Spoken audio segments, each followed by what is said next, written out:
Yo, whoa, what is going on YouTube? It's your boy Dan, aka aDrive. I'm bringing you guys a brand new video today, and today we're gonna dive into the Pokemon Unite beta and my honest thoughts and opinions after playing the beta over the last couple days. Now, for those who don't know, I actually streamed this pretty much the entire time, played a little bit off stream as well, and I would say I totaled about 22 hours of gameplay in the last couple days, which is a lot. I mean, I played this game as much as I could to enjoy it, to try it out, to get a feel for the different characters, and I feel like I have a really good understanding of this game, and I have some pretty good insight for those who are maybe on the fence or didn't get a chance to catch the gameplay, or maybe aren't sure if they want to try it out when it comes out in July, and of course in September for mobile games. And it is going to be a free-to-play game. It's going to be a global launch as best as we know, and it will be primarily on the Switch until, again, it comes out for mobile in September. If you guys enjoyed this little review here and kind of my initial thoughts, be sure to like the video down below and subscribe to the channel if you guys are new.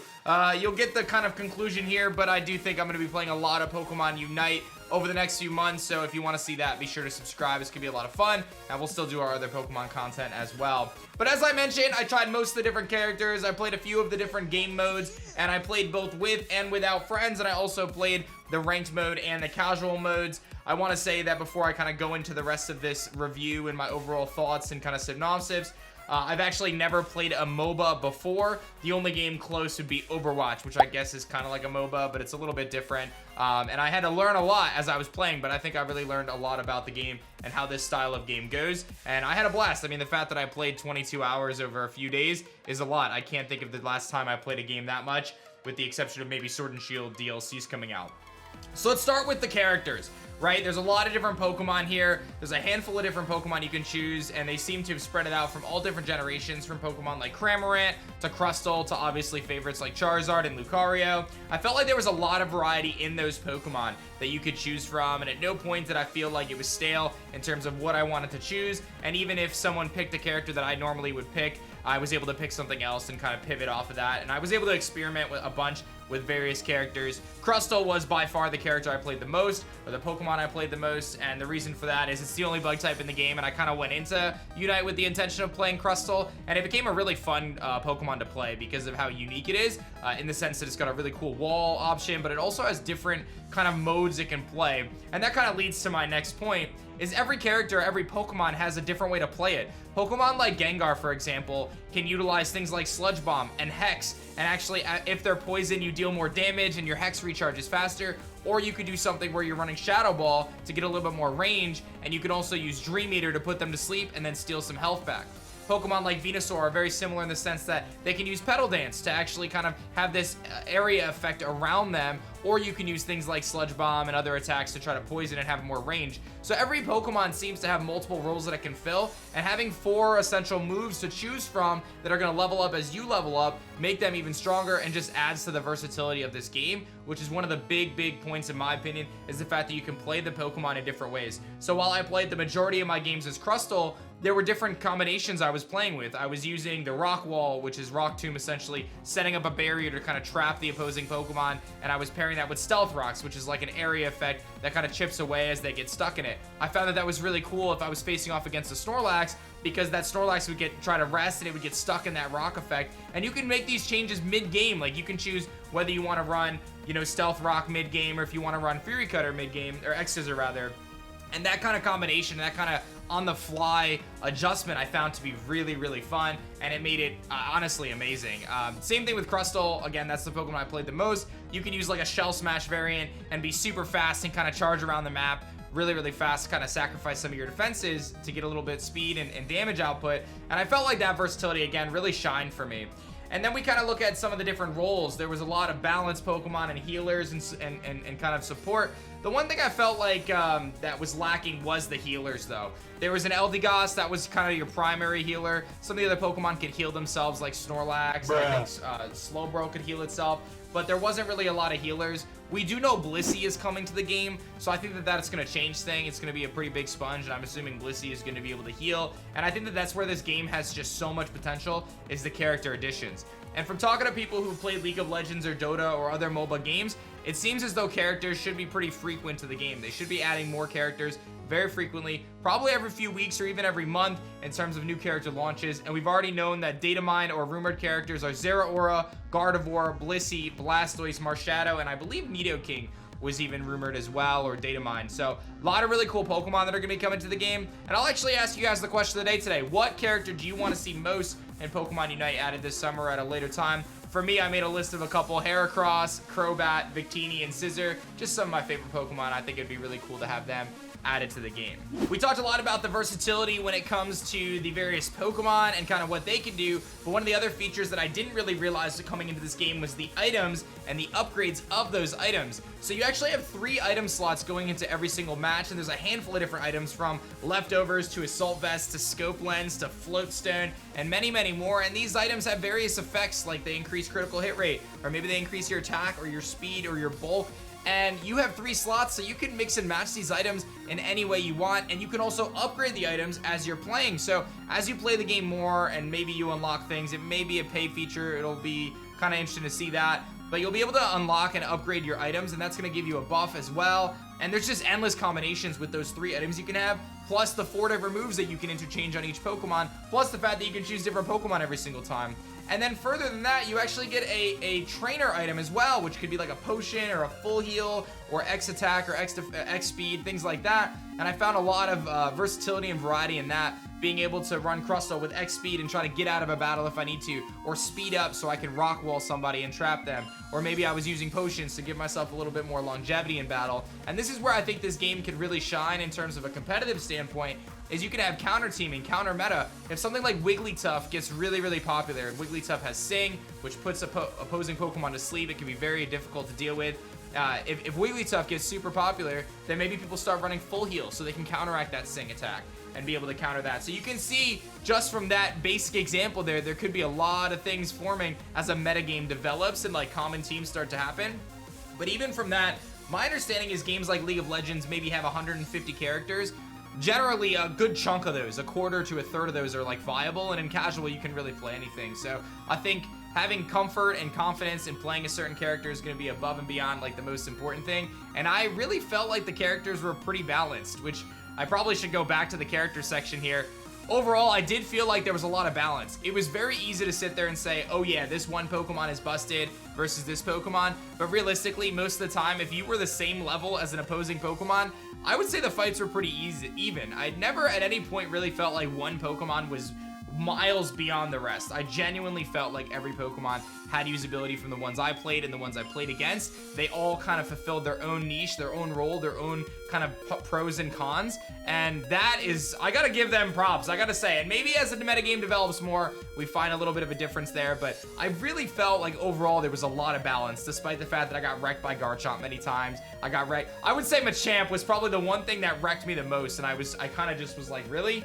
You know, how? That was the one Pokemon, but I don't think it was overpowered. I think it might have just been feeding and like over leveled at those times. So overall, really happy with the game balance in terms of items and Pokemon. I really, really like the diversity and the endless combinations you can have with both of those things. The next thing is the cosmetics, right? So I didn't really focus a ton on this because it wasn't a big deal for me in the beta. I was more about the gameplay, but I do think that that's a really big part of this. The fact that you can dress up your Pokemon in various outfits, that Talonflame is like a dive bomber is amazing. The goggles on the Venusaur is super cool. Really cool potential here, and I'm excited to see what they do with that. They get tied into holidays or different seasonal type events, and they have so much potential they can do with these different costumes, and I feel like that's gonna be a home run, and that's gonna be one of the biggest ways that they actually monetize this game, which will make it free-to-play friendly, so the average person can play without spending any money. But people like myself who really want to get that dive bomb Talonflame, you can spend a few bucks to make that happen and kind of add that cosmetic to a game. I really like that. We'll have to see how kind of that free-to-play or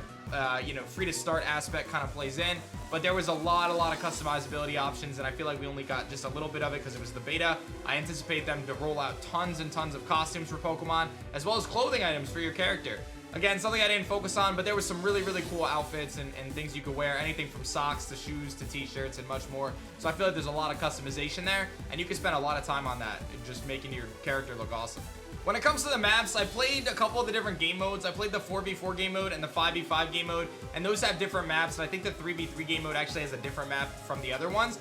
I feel like it would be nice to have more maps. I think that that's something that they're obviously going to do.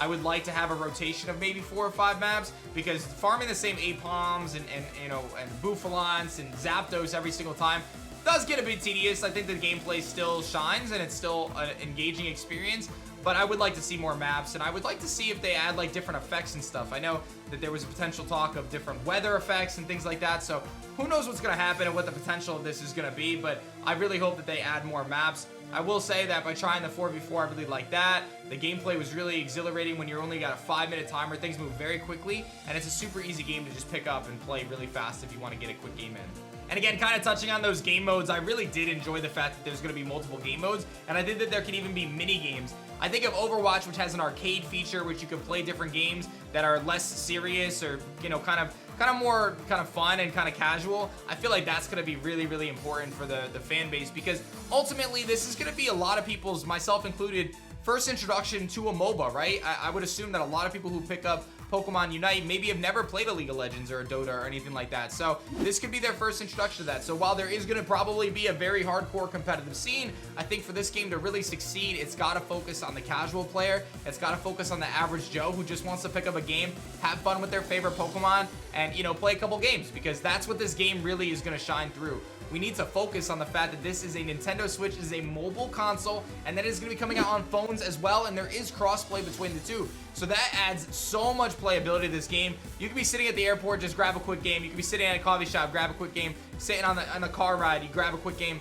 That is going to be so valuable for this game, and I feel like the fact that the game modes can move really quickly. 10-minute timer felt really fast. I really enjoyed that. The 4v4 was really fun, again, with a 5-minute timer, and overall, that was really solid. The last thing I'll mention is just the gameplay itself. I think a lot of people jump into this, and you think you got to really bash into the other Pokemon, but a lot of it does come down to farming at the beginning and just really trying to get your levels up, access the moves you need, and then kind of holding your base down, depending on the kind of character you're playing. I will say that it does feel like a lot of the games do boil down to that last 2 minutes when that Zapdos spawns in. Whoever kind of claims that Zapdos generally is going to win that battle, but I will say, like, all the 8 minutes prior to that really does lead up to that Zapdos, right? And it's easy to get caught up and say, like, oh, if you get Zapdos, you're going to win. And yes, you could dominate an entire game and then have them swoop in and take the Zapdos to the last second. But ultimately, if your team is getting higher levels, you're getting to the point where you're ranking above the other characters. If you're at like 14 and they're at like 11, you're going to demolish them every time you engage. So I feel like those kind of things, they do really build upon each other.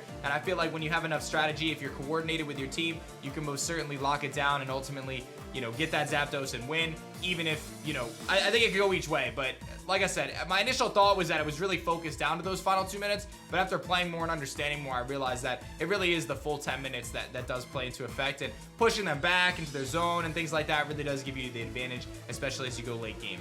The other thing I want to mention is I did play both with a team and solo, and I would say my best experience from a gameplay perspective was playing solo. I'm assuming there was not really any skill-based matchmaking at this point outside of the ranked modes. When I did play with a team, I'm assuming I got matched up against other teams because we were getting destroyed. Every time I played with like Shady, or I played with Deathly or Glitch or anyone, Patterrz, etc., we were getting wrecked every time. And I don't think that's a reflection of the other people playing. I think we were all, you know, new, competent, you know, trying to play. I think we were just playing against other teams and they were just more coordinated than us. So I would say my best gameplay came from when I was playing solo, just because I think the other people, everyone else was playing solo too. So we'll have to see how that kind of plays out. I think ultimately this is definitely a team game, so having some sort of coordination with your teammates, I think, is going to be clutch.